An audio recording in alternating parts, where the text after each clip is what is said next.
रोटी film का एक गाना है, 1974 की फिल्म है। नाच मेरी बुलबुल पैसा मिलेगा, कहां कदरदान हमें ऐसा मिलेगा। ऐसी जनता जब मिल जाए तब बुलबुल को नाचने की भी जरूरत नहीं। अंडमान निकोबार का सेलुलर जेल है, यहां से परिंदा भी बाहर नहीं जा सकता। जिसे यहां कैद मिली उसने जीवन का दूसरा सूरज नहीं देखा। बहुत से स्वतंत्रता सेनानी लौटे ही नहीं, कुछ लोग लौटे मगर माफी मांगने के बाद। कर्नाटक की 8वीं कक्षा के कन्नड़ भाषा पाठ्य पुस्तक में सावरकर पर एक अध्याय है। इसके एक पैराग्राफ में लिखा गया है कि जिस कमरे में सावरकर को रखा गया था उसमें एक भी छेद नहीं था, पर एक बुलबुल उनके इस कमरे में आती थी और सावरकर उसके पंखों पर बैठकर जेल से बाहर निकलते थे ताकि वो अपनी मातृभूमि को देख सकें। यह भी कितना गलत है कि सावरकर को जिस कमरे में रखा गया उसमें एक भी छेद नहीं। आप इस तस्वीर में देखिए, गृहमंत्री अमित शाह सावरकर को श्रद्धांजलि दे रहे हैं। तस्वीर के ठीक ऊपर खिड़की की जाली है, सलाखें हैं, कई छेद। सेलुलर जेल की यातना का मजाक नहीं उड़ाया जा सकता। वाकई इस जेल में आजादी के नायकों ने यातनाएं सही, मगर अब जब यह पढ़ाया जाएगा कि कमरे में एक भी छेद नहीं था और सावरकर बुलबुल की पंख पर बैठकर भारत घूम आया करते थे, तब यही सब होगा। लगता है लेखक साहब पुष्पक विमान भूल गए। इससे हमें यह भी पता चलता है कि लोग बुलबुल की पंख पर उड़ा करते थे। इस जानकारी से एनआरआई अंकिलों में खुशी की लहर दौड़ पड़ेगी कि भारत तो पहले से ही विश्व गुरु था, लोग पंख से उड़ा करते थे। उनकी खुशी की तुलना आप नोएडा की हाउसिंग सोसाइटी के ताली बजाने वालों से मत कीजिए। वैसे अगर इस टाइप की पढ़ाई हो तो वाकई पढ़ाई आसान हो जाएगी। कोचिंग करने की जरूरत नहीं होगी, जिसे जो मन आएगा बोलेगा, लिखेगा, पढ़ाएगा। आप दर्शक भी पीपल के पत्ते पर बैठकर अपने गांव चले जाया कीजिए। कल्पनाओं के जरिए हवाई जहाज या ट्रेन का किराया बचेगा। गांव से वापस आते समय पीपल का पत्ता वहीं छोड़ दीजिए, जामुन की टहनी पर बैठकर आ जाइए। कोई बचपन से मगरमच्छ से गेंद छीन ले रहा है, कोई बुलबुल के पंख से भारत की यात्रा कर रहा है। सावरकर का मामला सीरियस हो जाता है। अभी तक उनकी माफी पर ही झगड़ा होता था कि सच्चे वीर हैं या माफी वीर हैं, लेकिन बुलबुल का पंख आ गया है। गांधी जी के बारे में कंफर्म है कि वे किसी बुलबुल की पंख पर बैठकर भारत का भ्रमण नहीं कर सके। गांधी फिल्म में भी उन्हें ट्रेन से भारत का भ्रमण करते हुए दिखाया गया है। मैं भी बुलबुल के पंख से आपके घर प्राइम टाइम भेज दिया करूंगा, आप खिड़की पर बैठकर बुलबुल के आने का इंतजार कीजिएगा। जान साहब, मैं एक प्रधानमंत्री का आजकल तो बहुत सारा इंटरव्यू चल रहा है, तो आपने देखा उनका कोई? बहुत अच्छे इंटरव्यू दे रहे हैं इन दिनों। देखा है? जी हाँ, बिल्कुल, मैं तो बहुत एंजॉय करता हूँ। और आपको उनमें कुछ अलग खास नजर आया उन इंटरव्यू को देख? हाँ, मैं एक बात तो देखिए, जिसमें जो बात हो उसकी दाद देनी चाहिए। ये लोग कितने रिस्पॉन्सिबल लोग हैं। अब 4, 6, 8 हो गए थे वो सर्जिकल स्ट्राइक, पुलवामा, इसके ऊपर बड़े एग्रेसिव। तो ऐसा लगे कुछ ज़्यादा मैचो हो इमेज बन रही है। इसको बाकी लोगों को भी शामिल करना है। जैसे विमेन वोटर्स हैं, वो इनमें शायद डर जाए तो भाई ज़रा कुछ ज़्यादा ही हार्श हो गया है मामला। तो अभी इनको एक थोड़ा सा ह्यूमन फेस, थोड़ा इंसान, एक आम इंसान जो आम खाता है, जो घुटने में दर्द होता है तो कैसे इलाज करता है, हमारे आप जैसा इंसान है, तो वो करने के लिए भी मतलब बड़ी होशियारी और समझदारी की बात है। उसको आपको दाद देनी पड़ेगी। ये दूसरी पार्टियों में इतनी समझ मुझे नहीं दिखती। तो ये हुआ। अब उसमें कुछ बातें हुई जो मैं थोड़ा कंफ्यूज हो जाता हूँ। अब जैसे उन्होंने बताया कि ओबामा से उनकी तो तड़ाक है, और ये सोते नहीं हैं, 3.5 घंटा सोते हैं। तो ओबामा नाराज भी हुआ, करीब का दोस्त है, गहरा दोस्त है, तो होगा भी। तो कह रहा यार तू सोता क्यों नहीं है। तो ये मैं जो थोड़ी बहुत अंग्रेजी जानता हूँ, तो वो अब thou shalt not do this and I beseech thee, वो तो दिन गए। अब एक वर्ड है यू, चाहे तू बोलो, चाहे तुम बोलो, चाहे आप बोलो। अंग्रेजी में तो हिंदी में अनुवाद करके बता रहे थे कि अंग्रेजी में उतनी मित्रता होगी उनकी। यू को तू कैसे उन्होंने बनाया, ये मेरी समझ में नहीं आया कि वो तो यू। ये कुछ ज्यादा नुक्ताचीनी नहीं है। नहीं, यू अब वो अंग्रेजी में बोल रहे हो तो हम यू को तू ही बात नहीं पसंद कि अमेरिका का एक्स प्रेसिडेंट हमारे अभी जो प्रधानमंत्री है उससे तू तड़ाक करे, हमें ये ठीक बात नहीं है भाई। हमने तो अमेरिकन फिल्में देखी हैं, उसमें जो तू तड़ाक होती है वो कैसे होती है, किस लैंग्वेज में होती है, हर तीसरा वर्ड क्या होता है वो हमें पता है। अब टीवी पे तो नहीं बोल सकते।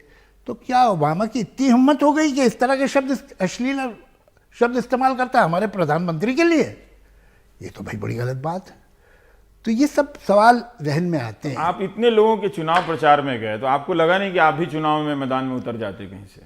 नहीं सर, मैं ये समझता हूँ कि मैं तो अलग अलग पार्टियों में चला गया। एक जगह जहाँ मैं गया तो वहाँ कांग्रेस के थे, मैं तो प्रज्ञा ठाकुर की मोहब्बत में गया था, लेकिन वहाँ पर दिग्विजय सिंह लड़ रहे थे। जहाँ मैं वहाँ गया वो तो सीपीआई का है, उसके लिए गया था। तो मैं किसी एक पार्टी के लिए तो गया नहीं हूँ। मुझे जो ठीक लगते हैं लोग वहाँ गया, और जो बिल्कुल गलत लगते हैं वहाँ गया। तो जहाँ जनतंत्र में पार्टियाँ होनी चाहिए, इलेक्शन होना चाहिए, वहाँ कुछ ऐसे नागरिक भी होने चाहिए जो किसी पार्टी से लॉयल ना हो। अगर मैं आज पार्टी से लॉयल होता तो मैं आपसे ये ना कहता कि मैंने ऐसा डर इमरजेंसी के ज़माने में देखा था। तो फिर कांग्रेस में होता तो ऐसा नहीं बोलता मैं शायद। तो आपको लगता है कि हमारे देश में पब्लिक इंटेलेक्चुअल की इतने पब्लिक इंटेलेक्चुअल हैं, या उनका और रोल होना चाहिए था? अब मैं समझता हूँ जागरूक नागरिक उतना ही ज़रूरी है जितना पॉलिटिकल पार्टी। जिनका किसी भी एक पॉलिटिकल पार्टी से रिश्ता ना हो। मतलब अभी मैं गया था भोपाल, तो भोपाल में बात हो रही थी, किसी ने मुझसे सवाल किया बीजेपी के बारे में, तो मैंने कहा आप ये मत समझिए ब्लैक एंड व्हाइट में दुनिया नहीं है। हर पार्टी में बहुत अच्छे अच्छे लोग हैं, और सच ये है कि बीजेपी में भी बहुत अच्छे अच्छे लोग हैं। तो अब मैं कहूँ बीजेपी खराब है, बीजेपी नहीं। बीजेपी के बिना तो हमारा इतना बड़ा बिल था जो हिंदुस्तान के हर संगीतकार, हर राइटर, हर पोएट का भला हो गया है। वो बगैर अरुण जेटली साहब, बगैर सुषमा स्वराज के पास ही नहीं हो सकता था। उन्होंने हमारी कितनी मदद की। मैं कहूँगी अच्छे लोग नहीं है, मैं तो उनका जिंदगी भर एहसान मानूंगा। तो और ये लेकिन दिक्कत आपको प्रधानमंत्री नरेंद्र मोदी और अमित शाह से? मुझे तो अटल बिहारी वाजपेयी से भी कोई दिक्कत नहीं थी। मेरे तो बहुत अच्छे रिलेशन थे उनसे। प्रमोद महाजन से बहुत अच्छे रिलेशन। उनके घर तो, अटल जी के घर तो हमारा आना जाना था फैमिली की तरह। तो अब क्या हो गया? मतलब क्या ये आना जाना बुलाते नहीं है इस वजह से? क्या है कि अगर तुम हमारे जैसे नहीं हो तो देशद्रोही हो। प्रॉब्लम ये हो गया है कि जो हम जैसा नहीं है वो देशद्रोही है। और उनके जो चाहने वाले लोग हैं, आप देखिए, वो सुबह से शाम तक गाली देते हैं हमको।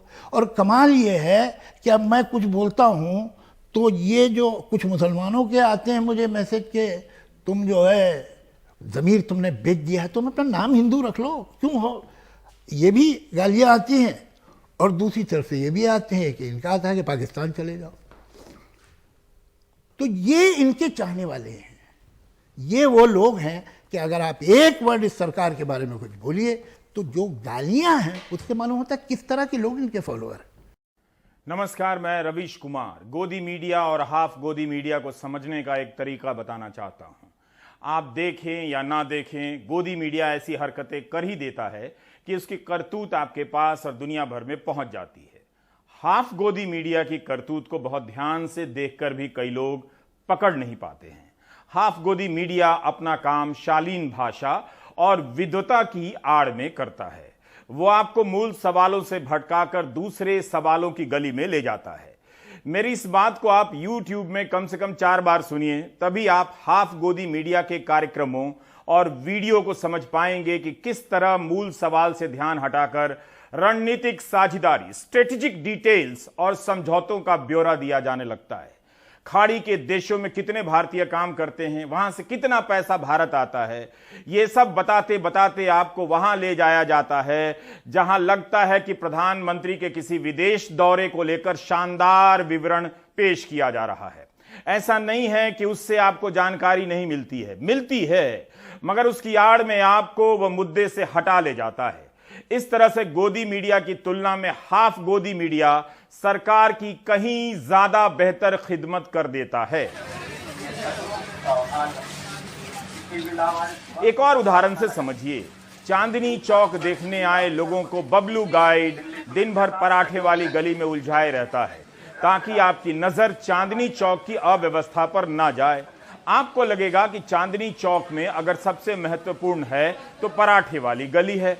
बड़े बड़े बबलू पत्रकारों की तरह बबलू गाइड बेहतरीन अंग्रेजी में चालू हो जाता है। Let me make things clear for you how India is doing in this gali in comparison with its neighbours and Asia's big boys.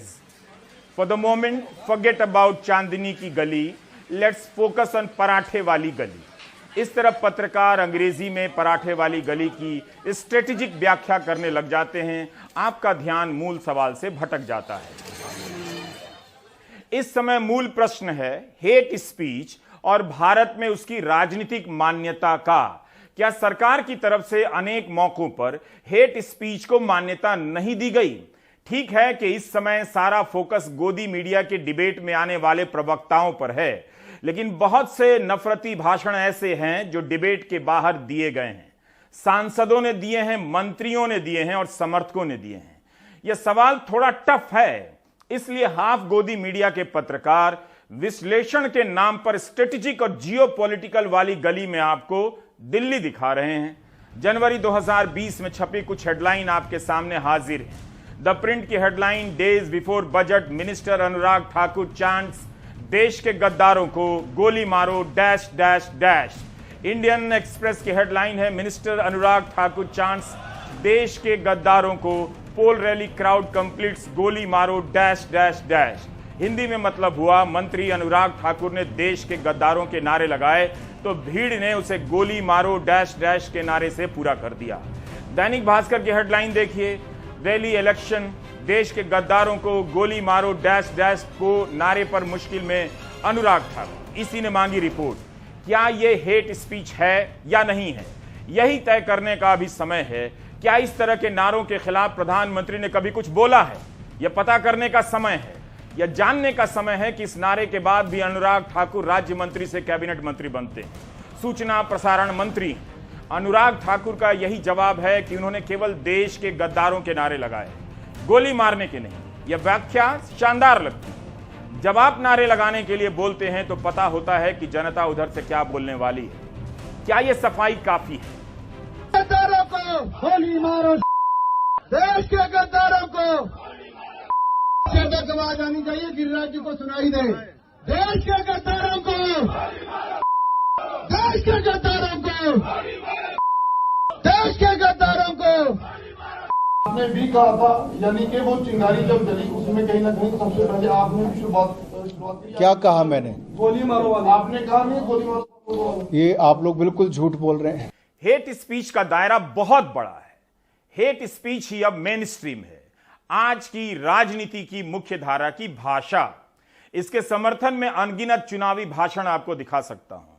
इन्हें फ्रिंज कहना गलत है।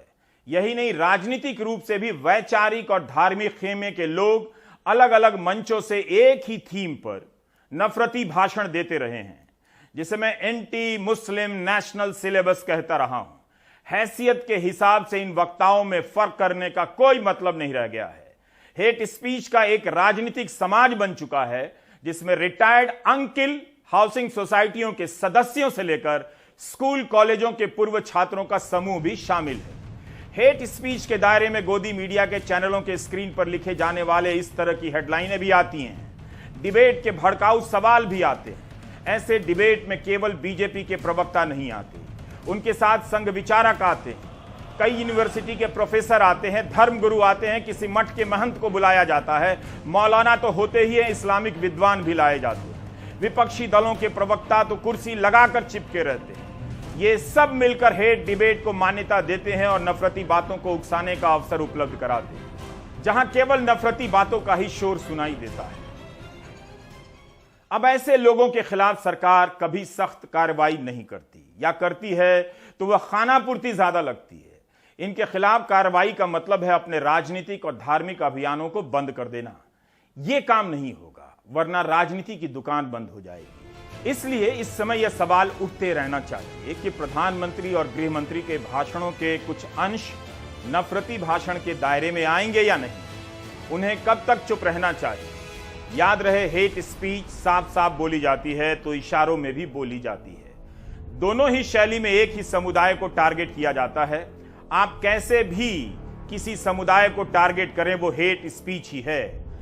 बीजेपी के नुपुर और नवीन नामक दो प्रवक्ताओं के बयान से भारत शर्मिंदा हो रहा है, तो इस तरह के बयान का मैदान इन दोनों प्रवक्ताओं ने अकेले तैयार नहीं किए हैं। क्या कपड़े से पहचानने वाले बयान को हेट स्पीच नहीं माना जाएगा?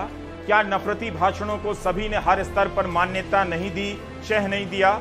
मौका मिला तो खुद नहीं बोला? तो आज ऐसी खबरों के छपने का क्या मतलब है कि सीनियर लीडर चिंतित हैं कि इससे पार्टी को नुकसान हो रहा है, पहले क्या फायदा हो रहा था? और ऐसी बातें सूत्रों के हवाले से क्यों कही जा रही हैं कि प्रवक्ताओं को ध्यान रखना है, नफरती बातें नहीं करनी। जो आग लगा रहे हैं, टीवी पे उनके जो दृश्य आ रहे हैं, ये आग लगाने वाले कौन है वो उनके कपड़ों से ही पता चल जाता है। मित्रों, बटन दबाओ तब इतने गुस्से के साथ दबाना कि बटन यहाँ बाबतपुर में दबे, करंट शाहीन बाग के अंदर लगे। भाइयों बहनों, गांव में अगर कब्रिस्तान बनता है तो गांव में स्मशान भी बनना चाहिए। अगर रमजान में बिजली मिलती है तो दिवाली में भी बिजली मिलनी चाहिए।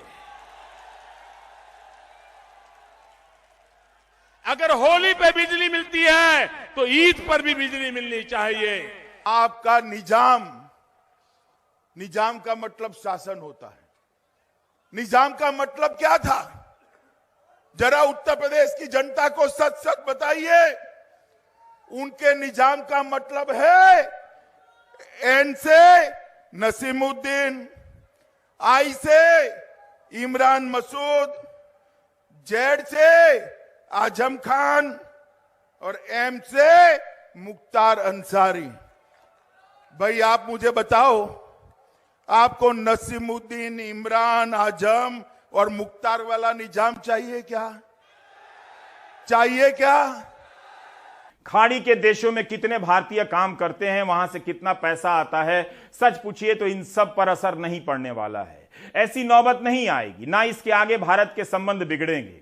आज सवाल है कि जिन बयानों से भारत को शर्मिंदा होना पड़ा, उसकी नौबत क्यों आई? कब से ये बयान चले आ रहे हैं?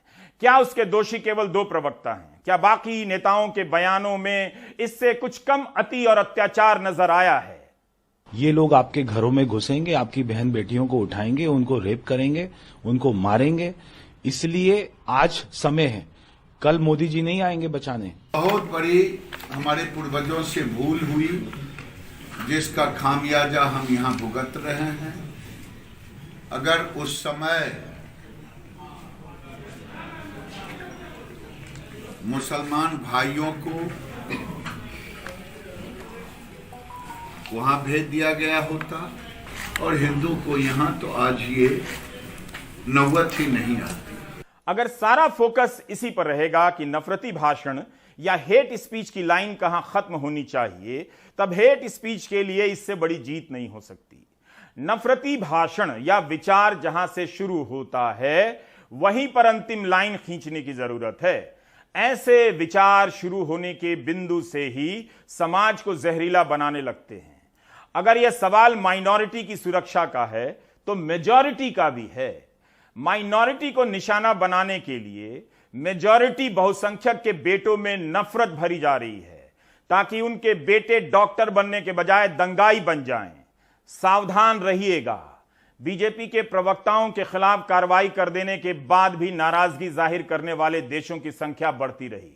सोमवार रात तक ऐसे देशों की संख्या 15 हो चुकी थी। Qatar, Kuwait, Oman, Bahrain, Iran, Saudi Arab, संयुक्त अरब अमीरात, Afghanistan, Jordan, Indonesia, Pakistan, Iraq, Maldives, Libya, Turkey. सभी देशों ने अपने स्तर पर भारत से नाराजगी जाहिर की। कुछ ने भारतीय राजदूतों को बुलाकर नाराजगी का पत्र थमाया। क्या भारत ने इन देशों को अलग अलग फटकारा? नहीं फटकारा। इन देशों की नाराजगी के चंद घंटों के भीतर बीजेपी ने अपने 2 प्रवक्ताओं के खिलाफ कार्रवाई कर दी और सरकार ने भी इनसे दूरी बना ली। अब आज छपी हेडलाइनों को ठीक से देखिए, जो हिंदी अखबारों की हैं। बड़ा बड़ा छपा है कि भारत ने पाकिस्तान को फटकार लगाई, लेकिन यह नहीं पूछा गया है कि हर देश ने अलग अलग वही बात कही है, तो केवल पाकिस्तान को फटकार क्यों पड़ी है, बाकियों को उनके नाम से क्यों नहीं पड़ी। अब आते हैं ओआईसी पर, जिसे भारत सरकार ने फटकारा। ओआईसी एक धर्म के आधार पर बना हुआ सांप्रदायिक संगठन भी है।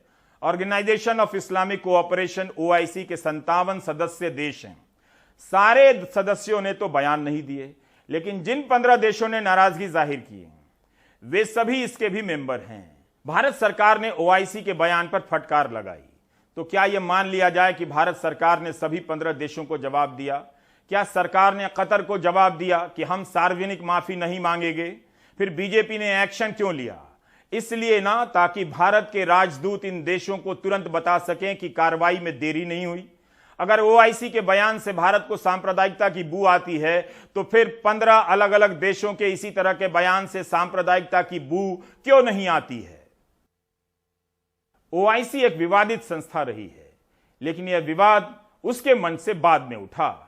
इसके सदस्य देशों ने पहले अलग अलग नाराजगी जाहिर शुरू कर दी। उन देशों के जवाब में और ओआईसी के दिए जवाब में काफी अंतर है। सोमवार को भारत का विदेश मंत्रालय 2 प्रेस रिलीज जारी करता है। एक में पाकिस्तान को अलग से फटकारा जाता है और एक में ओआईसी को। बाकी देशों को फटकार लगाने की जानकारी दोनों प्रेस रिलीज में नहीं है। आज संयुक्त राष्ट्र के महासचिव अंतोनियो गुतेरेस ने भी कह दिया कि हम यह बात मजबूती से कहना चाहते हैं कि सभी धर्मों का सम्मान होना चाहिए। विपक्ष के नेता बीजेपी की प्रवक्ता की गिरफ्तारी की मांग कर रहे हैं। बीजेपी के 2 पूर्व प्रवक्ताओं नूपुर शर्मा और नवीन कुमार जिंदल की गिरफ्तारी के लिए विपक्ष की आवाजें और तेज हो गई हैं। समाजवादी पार्टी के अध्यक्ष अखिलेश यादव ने ट्वीट किया, जुर्म है जिसके सर पर अपनी बेलगाम बातों के, ऐसे बदजुबान पीछे होने चाहिए सलाखों के। बीएसपी की अध्यक्ष मायावती ने ट्वीट किया, देश में सभी धर्मों का सम्मान जरूरी है, किसी भी धर्म के लिए आपत्तिजनक भाषा का इस्तेमाल उचित नहीं। इस मामले में बीजेपी को भी अपने लोगों पर सख्ती से शिकंजा कसना चाहिए। केवल उनको सस्पेंड करने या निकालने से काम नहीं चलेगा, बल्कि उनको सख्त कानूनों के तहत जेल भेजना चाहिए। उत्तर प्रदेश के इन 2 पूर्व मुख्यमंत्रियों के अलावा केरल के मुख्यमंत्री पिनाराई विजयन ने ट्वीट किया, ये कट्टरवादी ताकतों के खिलाफ एकजुट होकर आवाज उठाने का समय है। केरल के लाखों लोग खाड़ी देशों में नौकरी करते हैं, जहां पैगंबर पर आपत्तिजनक टिप्पणी का मामला गर्म है। लिहाजा केरल इस मामले में काफी सतर्कता बरत रहा है। इस विवाद के बाद सोशल मीडिया पर भी आरोपों प्रत्यारोपों का दौर तेज है। कुछ ट्विटर यूजर्स ने अंग्रेजी और अरबी सबटाइटल्स के साथ यति नरसिंहानंद के पुराने भड़काऊ भाषण डाल दिए। उन्होंने ये दलील दी कि वो बीजेपी के पाखंड को दूर दूर तक पहुंचाने के लिए ऐसा कर रहे हैं। उधर बीजेपी के हजारों समर्थक अपनी ही पार्टी पर गुस्सा निकाल रहे हैं। उन्होंने #शेम ऑन बीजेपी को ट्रेंड करा दिया। वो आरोप लगा रहे हैं कि बीजेपी नाजायज दबाव में झुक रही है। उधर मुंबई के करीब ठाणे पुलिस ने नूपुर शर्मा के खिलाफ कई धाराओं में केस दर्ज कर लिया है और 22 जून को पूछताछ के लिए तलब किया है। इधर धमकियों की शिकायत के बाद दिल्ली पुलिस ने नूपुर शर्मा को एहतियातन सुरक्षा दे दी है। उत्तर प्रदेश के कानपुर में पिछले शुक्रवार को बीजेपी के इन 2 पूर्व प्रवक्ताओं के बयानों के बाद हिंसा भड़क गई थी। अब वहीं के अलीगढ़ में पुलिस ने दक्षिणपंथी संगठन अखिल भारत हिंदू महासभा की पूजा शकुन पांडे के खिलाफ एफआईआर दायर की है। पूजा शकुन पांडे ने हाल में शुक्रवार की नमाज पर विवादित बयान दिया था। पूजा शकुन पांडे को बीते 2 साल में अलीगढ़ पुलिस ऐसे ही 2 मामलों में 2 बार गिरफ्तार कर चुकी है, लेकिन दोनों ही बार उन्हें जमानत मिल गई। ब्यूरो रिपोर्ट के साथ आलोक पांडे की रिपोर्ट, एनडीटीवी इंडिया। विपक्ष के नेता नूपुर शर्मा की गिरफ्तारी की मांग कर रहे हैं, लेकिन बीजेपी लगता है निलंबन को ही सख्त कार्रवाई मान बैठी है। नूपुर शर्मा के समर्थकों को भी हेट स्पीच के सपोर्ट के रूप में देखा जाना चाहिए, जो मांग कर रहे हैं कि नूपुर शर्मा को फिर से बीजेपी में लिया जाए। नूपुर शर्मा के समर्थन में ट्विटर पर ट्रेंड चल रहा है। केवल नूपुर शर्मा के लिए 1,80,000 से अधिक ट्वीट किए गए हैं। नूपुर शर्मा के समर्थन में कई हैशटैग भी चल रहे हैं। नूपुर के समर्थन वाले कई ट्वीट में उन्हीं नफरती बातों को लिखा जा रहा है जिसके कारण नूपुर को बीजेपी से निलंबित किया गया है। नूपुर के सपोर्टर कतर के आगे झुक जाने के लिए प्रधानमंत्री मोदी की आलोचना कर रहे हैं। दिल्ली पुलिस ने नूपुर शर्मा को एहतियातन सुरक्षा दे दी है। नूपुर और नवीन ने थाने में शिकायत दर्ज कराई है कि उन्हें जान से मारने की धमकियां मिल रही हैं। पुलिस को जान से मारने की धमकी देने वालों के खिलाफ तुरंत एक्शन लेना चाहिए। साफ दिखता है कि नफरती बयान देने वालों के प्रति नरमी बरती जाती है। एक तरफ आरोप भर से किसी का घर बुलडोजर से ढहा दिया जाता है, उस पर तालियां बजती हैं, तो दूसरी तरफ जिनके बयान से भारत को शर्मिंदा होना पड़ा, उनके खिलाफ एफआईआर तक नहीं होती है। न सरकार एक्शन लेती है, न उस न्यूज चैनल पर फर्क पड़ता है जहां ऐसे कार्यक्रम होते हैं और इस तरह के वक्ता बुलाए जाते हैं। हेट स्पीच के मामले में कार्रवाई करनी होती तो कई हफ्तों से सुप्रीम कोर्ट में कार्रवाई की मांग को लेकर सुनवाई नहीं चल रही होती। हरिद्वार में 17 से 19 दिसंबर 2021 को धर्म संसद का आयोजन हुआ। यहां जिस तरह के नफरती भाषण दिए गए, उनमें और नुपुर शर्मा और नवीन कुमार जिंदल के बयान में खास अंतर नहीं है। मुसलमानों के खिलाफ खुलकर नरसंहार की बातें हुई। यहां भगवा रंग के कवर में संविधान की किताब लहराई गई, हिंदू राष्ट्र बनाने की शपथ ली गई। यहां स्वामी प्रबोधानंद ने भारत में म्यांमार की तरह क्लिंजिंग की बात कही, मतलब एक पूरी आबादी का सफाया कर देना। इनके साथ किसकी तस्वीर नहीं है आप देख सकते हैं। क्या इन नजदीकियों की वजह से ठोस कार्रवाई नहीं होती है? अन्नपूर्णा हिंदू महासभा की सचिव हैं। यहां वे एक समुदाय के 20 लाख लोगों को हथियार उठाकर मार देने की बात करती हैं। इनके खिलाफ कार्रवाई तो दूर, अन्नपूर्णा को मीडिया अपने टीवी डिबेट में बुलाने लगता है। हम इनके भाषण का बहुत छोटा सा हिस्सा सुना रहे हैं बेहद सतर्कता के साथ। अगर हम 100 लोग भी सैनिक बन गए और इनके 20 लाख भी मार दिया हमने, तो हम विजयी हैं, हम जेल में जाने को तैयार हैं। ऐसा जज्बा जब लेकर के आओगे तभी सनातन को बचा पाओगे। अगर सरकार की मंशा ऐसे बयानों पर काबू पाने की होती तो तुरंत कार्रवाई होती।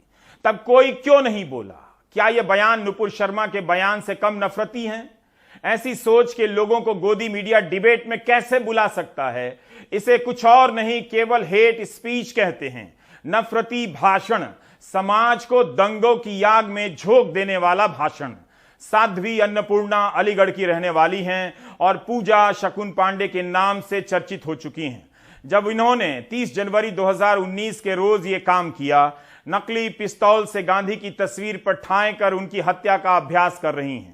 बंदूक की आवाज के साथ गुब्बारा फटता है और गांधी जी की तस्वीर से खून बहता है। यही पूजा अब साध्वी अन्नपूर्णा बनकर हिंदू धर्म की रक्षक बन रही हैं। बच्चों से कॉपी किताब छोड़कर हथियार उठाने की बात कर रही हैं, उस गांधी जी को मारने के लिए जो जीवन भर खुद को हिंदू कहते रहे। इस सनातन धर्म की रक्षा को सैनिक ही बनना पड़ेगा। कॉपी किताबों को रख दो और हाथ में शस्त्र उठा लो। पूरा इकोसिस्टम है जिसमें कई लोग धर्म और राजनीति की आड़ में नफरती भाषण दिए जा रहे हैं और उन्हें समर्थन मिल रहा है। हरियाणा के पटौदी में एक समुदाय के खिलाफ महापंचायत बुलाई जाती है, हिंसक बातें की जाती हैं। दिल्ली के जंतर मंतर पर एक समुदाय के खिलाफ हिंसक नारे लगते हैं। इन मामलों में गिरफ्तार लोगों को 3 दिनों के भीतर जमानत मिल जाती है। अब इस वीडियो को देखिए। मंच पर हिंदू युवा वाहिनी लिखा है, जिसकी स्थापना यूपी के मुख्यमंत्री योगी आदित्यनाथ ने की थी। मंच के पोस्टर पर मुख्यमंत्री योगी आदित्यनाथ की और यूपी सरकार के तत्कालीन राज्य मंत्री राजेश्वर सिंह की भी तस्वीर है, जिन्हें हिंदू युवा वाहिनी का मंडल प्रभारी बताया गया है। इसमें 19 दिसंबर 2021 की सुबह दक्षिण दिल्ली के बनारसी दास चांदीवाला ऑडिटोरियम में यह सभा हुई, जिसमें सुदर्शन टीवी के प्रमुख संपादक सुरेश चौहानके ने भारत को हिंदू राष्ट्र बनाने की शपथ दिलाई। जब इस मामले में जांच हुई तब दिल्ली पुलिस ने कह दिया कि यहां कोई नफरती बातें नहीं कही गई। इस साल 22 अप्रैल की बात है। सुप्रीम कोर्ट के जस्टिस AM खानविलकर की बेंच ने दिल्ली पुलिस की इस जांच पर नाराजगी जताई और यहां तक कह दिया कि हलफनामा लिखते समय पुलिस ने अपना दिमाग भी लगाया है या नहीं। तब दोबारा से इसे देखने के लिए कहा गया। 4 मई को दिल्ली पुलिस यू टर्न लेती है और FIR दर्ज करती है। इस मामले में 2 समुदायों के बीच शत्रुता फैलाने का मामला दर्ज होता है। हमारे पूर्वज हमको शक्ति दे, शक्ति दे। या तो कार्रवाई नहीं होती या जानबूझकर एक्शन में कई साल लगा दिए जाते हैं। 2014 में नरेंद्र मोदी के प्रचार का एक नारा हुआ करता था कि देश नहीं झुकने दूंगा। सवाल है कि ये कौन लोग हैं जो देश से ज्यादा महत्वपूर्ण हो गए हैं? जवाब है अपने लोग हैं, कोट अनकोट। इसके कई प्रत्यक्ष और परोक्ष प्रमाण मिल सकते हैं कि सभी एक ही विचारधारा के आसपास के हैं, जिनके आधार पर अपने लोग कहा जा सकता है। इसलिए 15 देशों के सामने शर्मिंदगी उठाने के बाद भी सरकार ने नुपुर शर्मा, नवीन कुमार जिंदल के खिलाफ कानूनी कार्रवाई नहीं की। नुपुर शर्मा के मामले में ही बीजेपी ने साफ कर दिया है, कार्रवाई का मतलब कानूनी कार्रवाई नहीं होती। क्या प्रधानमंत्री मानते हैं कि 15 देशों के सामने भारत का सर नहीं झुका? यह सवाल अक्षय कुमार भी उनसे पूछ सकते हैं। राजकोट में कुछ दिन पहले 28 मई को जो उन्होंने कहा था, क्या अब भी वे वही बात दोहराना चाहेंगे? ये आप ही के संस्कार हैं, इस मिट्टी के संस्कार हैं। पूज्य बापू और सरदार वल्लभ भाई पटेल की इस पवित्र धरती के संस्कार हैं कि 8 साल में गलती से भी ऐसा कुछ नहीं होने दिया है, न ऐसा कुछ किया है जिसके कारण आपको या देश के किसी नागरिक को अपना सर झुकाना पड़े। प्रधानमंत्री बताएं कि नुपुर शर्मा और नवीन कुमार जिंदल धर्म संसद में नफरती बातें बोलने वाले लोगों के संस्कार में किस हद तक सरदार पटेल हैं, किस हद तक गांधी हैं भी या नहीं। फिर प्रधानमंत्री इन लोगों के खिलाफ एक्शन क्यों नहीं लेते, बयान क्यों नहीं देते, क्यों नहीं सरकार गोदी मीडिया पर लगाम लगा सकी, जिसके कारण इसी बार नहीं पहले भी कई बार भारत की बदनामी हुई है। 2020 में जब यहां का गोदी मीडिया तबलीग जमात को लेकर फर्जी प्रोपेगेंडा फैला रहा था, तब भी खाड़ी के देशों में लोगों ने नाराजगी जाहिर की थी और भारत में फैलाए जा रहे इस्लामोफोबिया की निंदा की थी। एक मामला और है, 2015 में नेपाल में भूकंप आया। विश्व प्रेस स्वतंत्रता दिवस के मौके पर नेपाल में सोशल मीडिया पर #GoHomeIndianMedia ट्रेंड होने लगा। नेपाल के हजारों लोग गोदी मीडिया के खिलाफ ट्वीट करने लगे। नेपाल के लोगों की शिकायत थी कि भारतीय मीडिया के कवरेज में अंधराष्ट्रवाद है, असंवेदनशीलता है, वगैरह वगैरह। भारतीय पत्रकारों के पूछे जाने वाले सवालों से भी नेपाल में लोग भड़के, लेकिन एक बड़ा कारण था भारत की मदद को बढ़ा चढ़ा कर दिखाना, मदद के नाम पर अपने नेता का जय जयकार करते रहना। नेपाल के लोगों के कहने का यही मतलब था कि किसी को अच्छा नहीं लगेगा कि मदद देकर आप 10 गांवों में हल्ला करते रहें कि हमने 5 कुर्सियां भिजवाई हैं और 2 बोरी चीनी। नफरती भाषण से राजनीति पकती है, इसके खिलाफ कुछ नहीं होगा, क्योंकि इसकी हांडी गोदी मीडिया के स्टूडियो की रसोई में हर शाम चढ़ाई जाती है। गोदी मीडिया पार्टी है, पार्टी। आप प्रवक्ता निकाल सकते हैं, पार्टी भंग नहीं कर सकते। इनका फिक्स पैटर्न रहा है, इसी के आधार पर एक अनुमान लगाने का रिस्क उठा रहा हूं। जल्दी ही सूत्रों के हवाले से एक नया खेल शुरू हो सकता है। भारत के खिलाफ साजिश के टूल किट का बवंडर खड़ा किया जा सकता है। सूत्रों के हवाले से अजब गजब दावे किए जाएंगे और हिंदी अखबार और न्यूज चैनल अपुष्ट दावों को पक्की खबर के रूप में जन जन तक पहुंचा देंगे। फिर समर्थकों के गुस्से को शांत करने के लिए गिरफ्तारियां होंगी, जिन्हें दूसरे खेमे का बताया जाएगा। काश ऐसा कभी ना हो। आपको दिशा रवि का मामला याद दिला रहा हूं। इसे टूल किट केस के नाम से जाना जाता है। आरोप लगाया गया कि अंतर्राष्ट्रीय स्तर पर भारत को बदनाम करने के लिए टूल किट जारी हुआ है। गोदी मीडिया लगाकर 22 साल की दिशा रवि को घेर लिया गया। पूरे देश के सामने उसे भारत का दुश्मन बना दिया जाता है कि दिशा भारत को बदनाम करना चाहती है। इसके लिए कोई टूल किट बनकर आया है। उस समय किसान आंदोलन चल रहा था। लाल किला हिंसा के बाद दिशा रवि गिरफ्तार कर ली जाती है। टूल किट का इतना बवाल मचाया जाता है कि मंत्री तक टूल किट का फर्जी भूत खड़ा करने वाला बयान देते हैं, लेकिन अदालत में सरकार एक भी सबूत पेश नहीं कर पाती है। एडिशनल सॉलिसिटर जनरल ने भी अदालत में माना कि दिशा रवि के खिलाफ कोई सीधा सबूत नहीं है। कोर्ट ने कहा कि सिर्फ मौखिक दावे के अलावा मेरे संज्ञान में ऐसा कोई सबूत नहीं लाया गया जो इस दावे की पुष्टि करता हो कि आरोपी या उनके कथित साजिशकर्ताओं की शैतानी साजिश के बाद किसी भी भारतीय दूतावास में किसी तरह की कोई हिंसा हुई हो। टूल किट का प्रोपेगेंडा इस तरह से ध्वस्त हो गया। टूल किट के नाम पर सरकार के इतने बड़े वकील को अदालत में कहना पड़ता है कि कोई सबूत नहीं है। बिना सबूत के दिशा रवि गिरफ्तार कर ली जाती हैं और कई दिनों तक जेल में रहती हैं। दूसरी तरफ नुपुर शर्मा और नवीन कुमार जिंदल के बयानों के कारण भारत की दुनिया भर में नाक कट जाती है। इनके बयानों के सबूत हैं, मगर कानूनी कार्रवाई नहीं होती है। अगर टूल किट है तो यही है कि अपने लोगों के लिए सारा जहां हमारा, भले ही सारे जहां में हमारा सर झुक जाए। गोदी मीडिया का खेल तब भी आप देख रहे थे, अब भी आप देख रहे हैं, आगे भी देखते ही रहेंगे। इस बार गेहूं की खरीद रिकॉर्ड स्तर पर कम हुई है। रविश रंजन इस सवाल की पड़ताल कर रहे हैं कि क्या इस कमी के कारण गरीबों को दिए जाने वाले राशन पर असर पड़ने वाला है।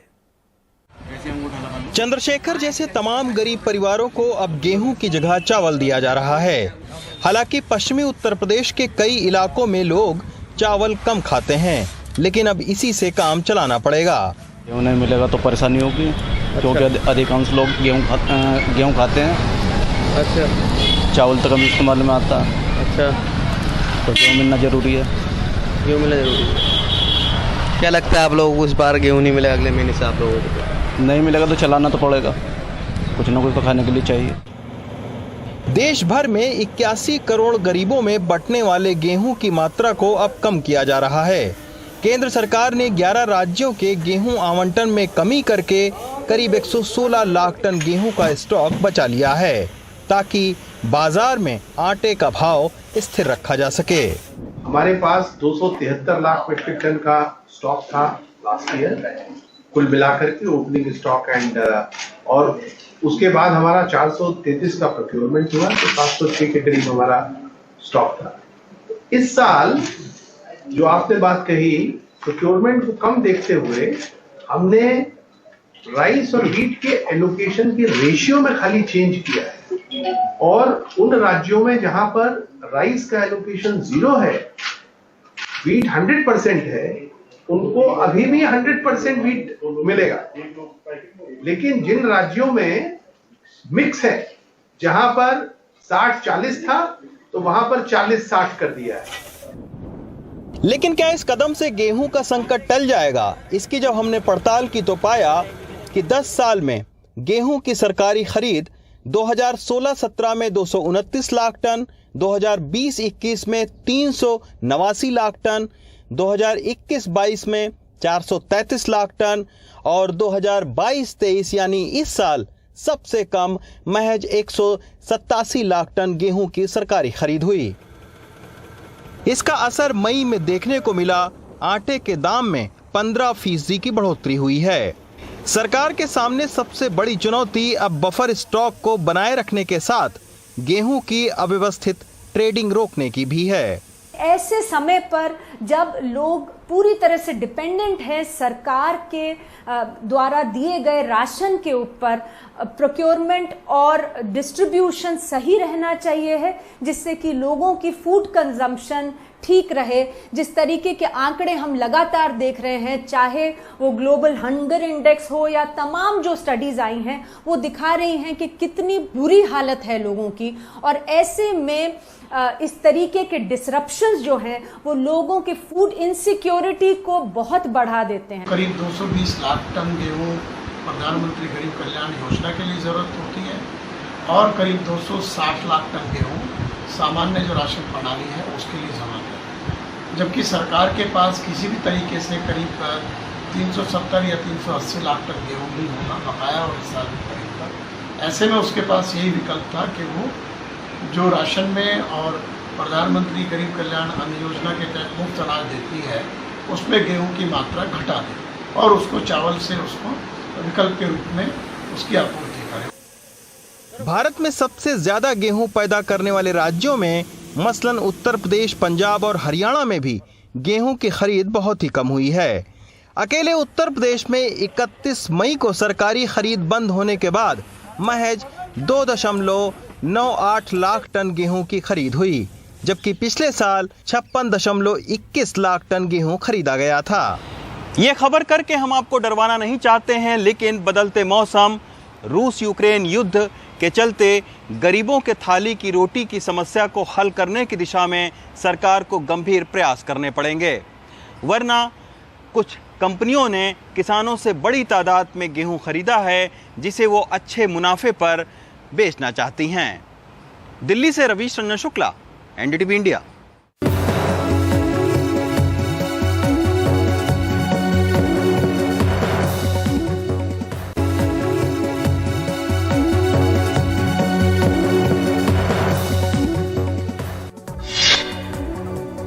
देश में सेना के सर्वोच्च पद चीफ ऑफ डिफेंस स्टाफ यानी सीडीएस की नियुक्ति के लिए सरकार ने अपने पैमानों में बड़ा फेरबदल किया है। रक्षा मंत्रालय ने जो नए दिशा निर्देश जारी किए हैं उनके बाद 62 साल की आयु तक का कोई सेवारत या retired lieutenant general, air marshal और वाइस एडमिरल भी अब सीडीएस के पद के लिए पात्र हो जाएंगे।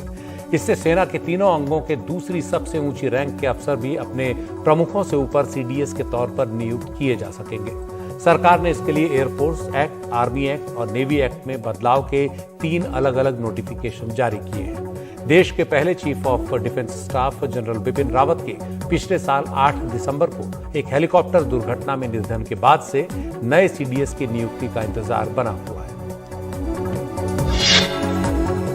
जम्मू कश्मीर से लगी अंतर्राष्ट्रीय सीमा पर कानाचक इलाके में सोमवार रात सीमा पार पाकिस्तान से आया एक ड्रोन देखा गया, जो सीमा के भीतर 8 किलोमीटर तक अंदर आ गया। सुरक्षा बलों ने ड्रोन पर फायरिंग भी की, लेकिन वो टिफिन बॉक्स में 3 किलो आईडी और टाइमर गिराकर निकल गया। बाद में इन विस्फोटकों को डिफ्यूज किया गया। इससे पहले बीते हफ्ते भी सीमा पार से ड्रोन के जरिए स्टिकी बम भारतीय सीमा में गिराए गए थे।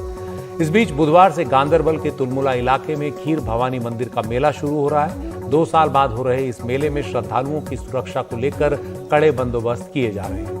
ड्रोन से आईडी गिराए जाने के बाद अमरनाथ यात्रा के लिए हो रहे बंदोबस्तों का भी नए सिरे से जायजा लिया जा रहा है। प्रवर्तन निदेशालय यानी ईडी ने मनी लॉन्ड्रिंग के मामले में दिल्ली के स्वास्थ्य मंत्री सत्येंद्र जैन और उनके सहयोगियों के ठिकानों पर छापे मारे हैं। ईडी का दावा है कि उसने छापों में 2 करोड़ 85 लाख रुपए कैश और 133 सोने के सिक्के और बिस्किट बरामद किए हैं। ये छापे सोमवार सुबह 7 बजे से रात 2 बजे तक चले। इस दौरान प्रकाश ज्वेलर्स के यहां से 2 करोड़ 23 लाख रुपए कैश, वैभव जैन के यहां से 41 लाख 50 हजार रुपए कैश और 133 सोने के बिस्किट और सिक्के बरामद किए गए, जबकि जीएस मथारू के यहां 20 लाख रुपए कैश बरामद किए जाने का दावा किया गया है। आम आदमी पार्टी इन छापों को मोदी सरकार की साजिश बता रही है। सत्येंद्र जैन को ईडी ने 30 मई को गिरफ्तार किया था और वो 9 जून तक ईडी की रिमांड में है। मशहूर पंजाबी गायक सिद्धू मूसेवाला के गांव में उन्हें श्रद्धांजलि देने के लिए राजनीतिक दलों के नेताओं के आने का सिलसिला जारी है। मंगलवार को कांग्रेस नेता राहुल गांधी मूसेवाला के परिवार से मिलने उनके घर पहुंचे। सिद्धू मूसेवाला बीते विधानसभा चुनाव में कांग्रेस के टिकट पर मानसा सीट से चुनाव लड़े थे और कांग्रेस में शामिल होने से पहले राहुल गांधी से मिले भी थे। परिवार से मिलने के बाद राहुल गांधी ने ट्वीट कर कहा कि पंजाब की कानून व्यवस्था पूरी तरह भंग हो चुकी है। पंजाब में अमन और शांति बनाए रखना आप सरकार के बस की बात नहीं है। इस बीच पंजाब पुलिस ने सिद्धू मूसेवाला की हत्या से जुड़े 4 शूटरों की पहचान करने का दावा किया है और अब तक 8 लोगों को गिरफ्तार किया है। आप देख रहे थे प्राइम टाइम। नमस्कार।